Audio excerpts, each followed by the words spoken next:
Yeah, so this is going to be a continuation, um, kind of like a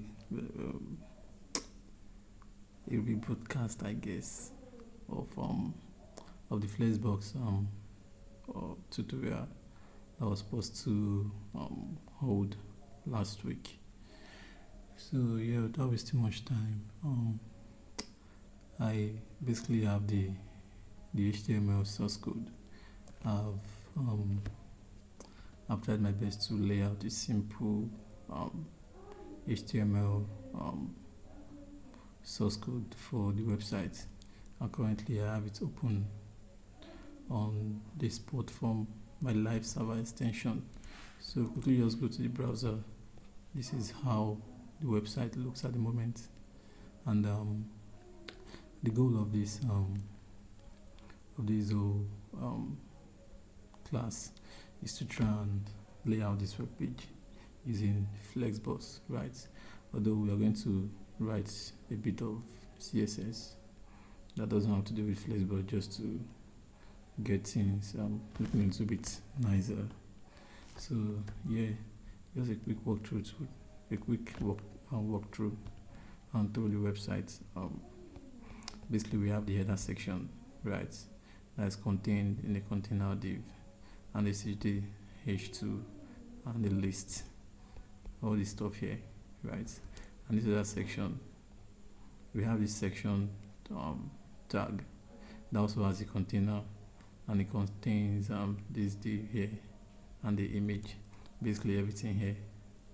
And for the bottom part of the web page, we have this div with a class of end section, also in the container, that has these three divs as its children. So basically everything on this bottom, right? So the goal of this class is to try and style up this web page, try and lay out this web page using FlexBox. So I'll just quickly start by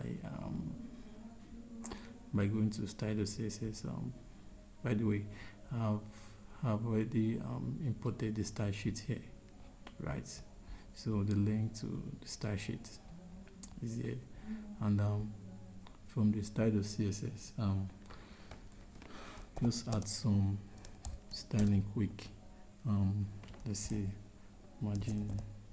I'll try and be fast, so don't take a lot of time. And padding 0, right? And then we're going to add style for the body. And for this one, I'm just setting the font size. Setting the font size to 16 pixel. So basically, this won't do anything much than just add some CSS resets to the web page and adjust this font size a little bit, right? So the next thing I want to do is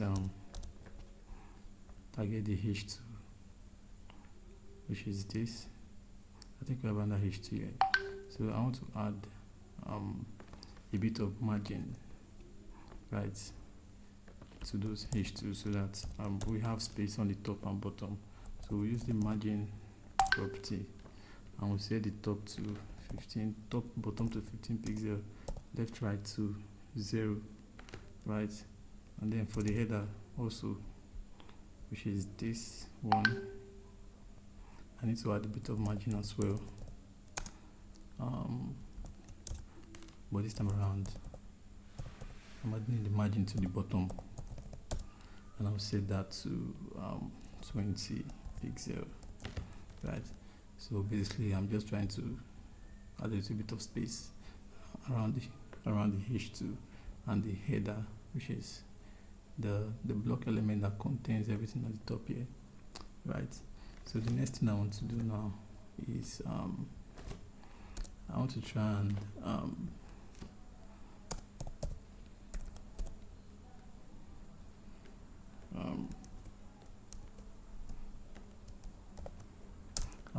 style the another list, right? Basically just get rid of all the styles on the list element by applying the list type none, and set a bit of I think that should be all for now. I think that should do. And then for the text, so the text are like these things here, the link inside the list. So I'm going to set a color for the text. I don't know. I think by default it's black, but let me just make it a little bit grayed out, I guess. I think we'll just go with this.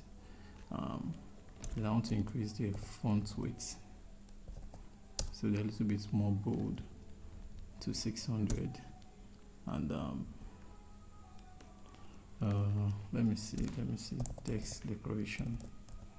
So add a bit of text decoration, and I'll call that solid, right? So basically this is everything that I've done so far. And yeah, as you can see, all these items are inside a container, right? And the reason why we did it so is so that we can try and adjust their positions individually as a whole. I don't know if that makes sense, but anyways, what I will do is to come to the container here, right? And then I will give it a margin of 20 pixels.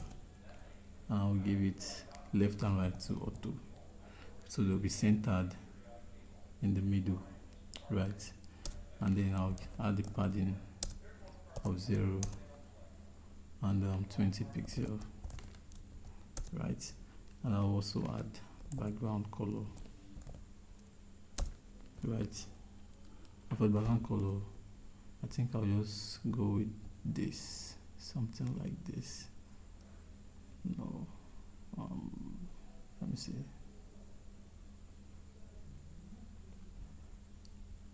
I need something that's a little bit grayed out. Okay. Yeah. Currently, let's see what we have so far. So yeah, but the container is actually very large, so we want to like use max width property to reduce it with, let's see, 1200 pixels. So yeah, it's now all centered in the middle of the web page, right? So for this image here, let's apply some style to the image. It's quite big. Our blockchain overview image. We can give it a margin on top. Call that let's say 10 pixels, right? And we can also add margin bottom.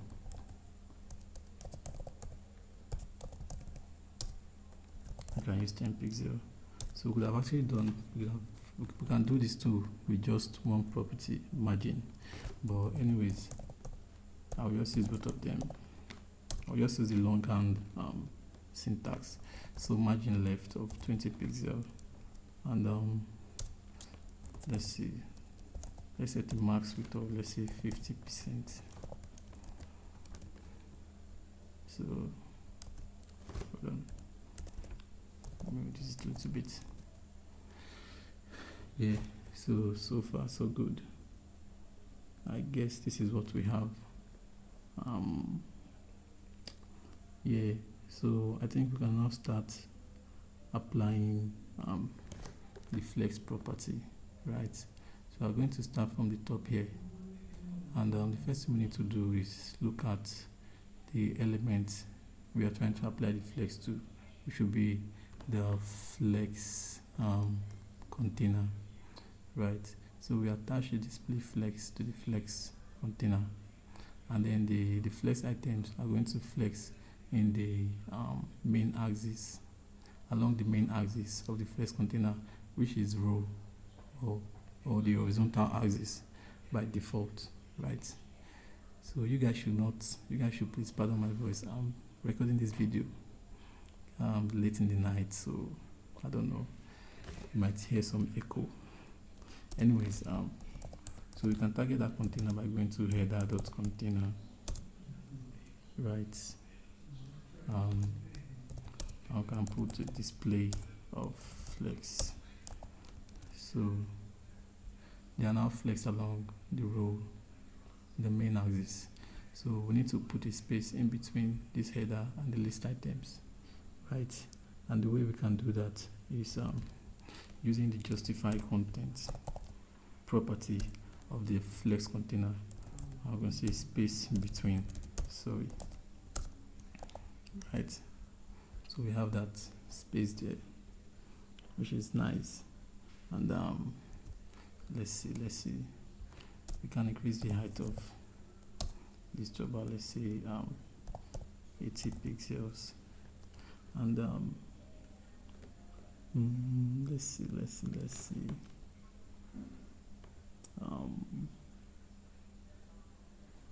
Okay, let's just see. So since I think we might not need to put the height there, let's just move on to to the list item, right? So for the list item, basically we have to make the parent. We have to give the parent of this list item a display property of flex, right? And the parent there is this on ordered list, right? So we have to target on ordered list and give it a display property of flex. So how we can do that is by going to header.container on ordered list. I'll give it a display of flex, right? And justify content space between, and let's see, we can set a gap property. I think I set it to 1 RAM, and yeah, that should be good for now, I guess, right? Okay, that's not bad. I think the one small thing that's remaining is to align this thing to the center, right? And let's see, to do that we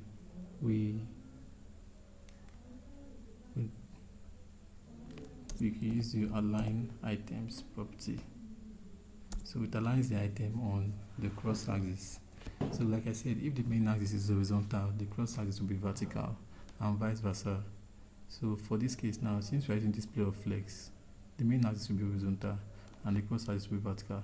So we align the item center on the vertical axis, and as you can see, they're now down to the center, right, of their parent, to which we assign the flex property. So haven't done that, we can move to this mid section here, right? So we actually want this image and this text to align themselves side to side, right? So they have to be side to side. So what can we do? Let's see. We basically have to give the parent of these two a display of flex. So if you look at the section here, let me just add a comment.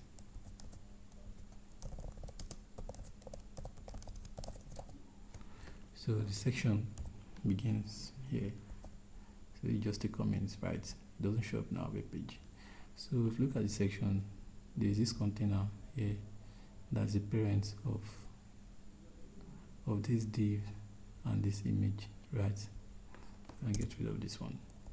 So basically we want to attach the flex property on this parent. So this will be the flex container, and the way we can do that is by going to section.container and say display flex. So with that alone, we can see that we have both of these guys beside each other, right? So FlexBox is actually very very easy to wrap your head around.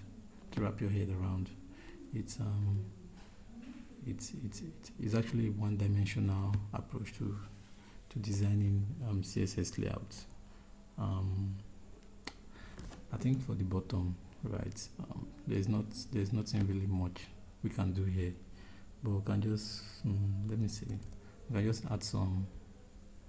So since I call this guy the wrapper, I just add some margin, right, to make it spaced out, top and bottom. So we can add some margin, top and bottom like 20 pixels, left and right like 0. So I think it added some space here and here, I guess. And let's see. Is there any other thing that we actually want to do to this web page? So it's the whole essence of this web page. It's really a simple web page, right? The goal is just to like show you how easy it is to use FlexBox for doing like simple web page layouts, right?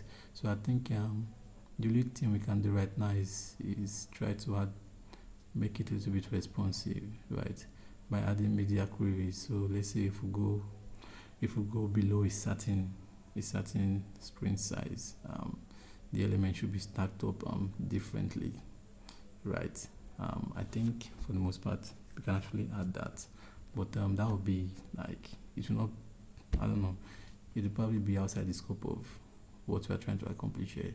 But we can see that by using like the least amount of CSS, right, everything we have to do here that concerns flex is not even much, like flex on this tree, and some justify content, and align item, right, and this gap property here. So we didn't really like do much of CSS, and we have this layout that is really nice, right? So we can now go on and make it more professional, add some things to it, just basically whatever. But yeah, this is like the minimal approach to FlexBox. So the other things about FlexBox, the other properties of FlexBox, that's for which some apply to the Flex container and some actually apply to the Flex items themselves. So there are a lot of resources you can use to go deeper into FlexBox. I think I wholeheartedly recommend Mozilla developer docs, right? I think that's MDN. So if you go to MDN, let's see, I think that's MDN, yeah. So basically just MDN. There's a lot of good content basically on CSS, right? Even HTML, CSS, right? So there's really a lot of good content on CSS, and there's Flexbox, there's grid, there's floats, like practically anything, any topic in CSS that you feel like you want to dive deeper into, you can basically just come to this documentation and do some research, and it's actually well detailed and well explained. They practically explained everything properly. Like it's just clean. It's clean, right? I actually took some inspiration from here, but anyways, that's by the way. So we have this our small websites, at least apart from the color and the font. It's not looking that bad, I guess. So yeah, so that's that about FlexBox crash class, bare bones introduction, nothing too fancy. Thank you. Let me stop the recording.